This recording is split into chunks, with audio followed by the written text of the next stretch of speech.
Once upon a time, 100 people worked for 99 bosses and 98 supervisors in 97 companies. They were upset about the working conditions of 96 of them, so they hired 95 lawyers, each with 94 secretaries.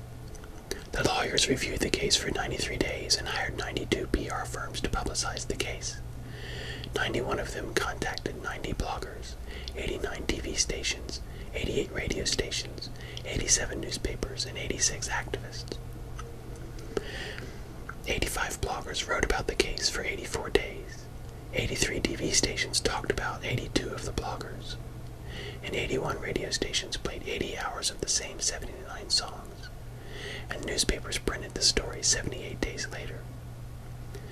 77 of the activists marched in 76 cities for 75 days until 74 of them were arrested by 73 policemen for violating 72 new laws that were passed in the last 71 days.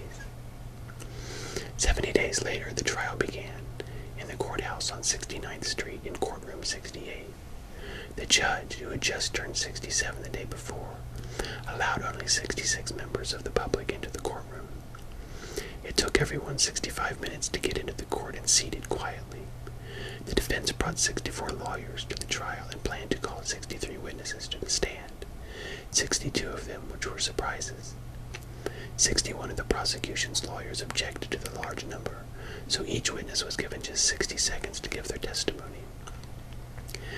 After 59 of the witnesses had given their testimony, the judge called for a 58-minute break. He called 57 of the lawyers into his chambers and yelled at them, disqualifying 56 of the witnesses, and told them that they had 55 days to present a new case. That evening, 54 news anchors led with the story of the trial, and 53 of them said the exact same thing. 52 newspapers took polls of people in 51 cities in all 50 states. 49 of the polls said that 48% of the people thought that 47% of the people didn't know enough about the case, but that 46% thought that it was a waste of money.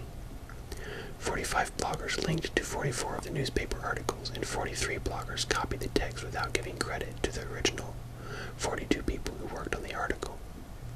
41 YouTube videos cited 40 of the bloggers as original sources, and 40 newspaper editors quit their job and bought a video camera to start 39 blogs of their own. 38 days later, 37 community leaders held 36 press conferences, asking for 35 volunteers to donate $34 each to help 33 of the victims against 32 banks that would foreclose on 31 of their houses within 30 days. On the 29th, the trial started again. 28% of the country was watching 27 networks, each with 26 reporters and 25 experts providing 24-hour coverage.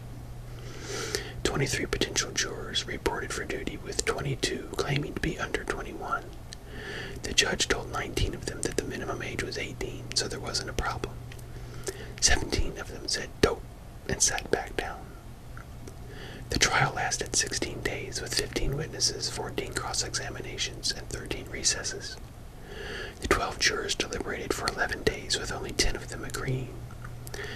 Finally, at 9 a.m., they reached a verdict. Of the 8 counts, 7 were upheld, and the companies had to pay 6% of their profits within 5 months. The lawyers took 4 months to calculate their bill and delivered it in a 3-ring binder. After they were paid, 2 of the victims got a check for $1 each.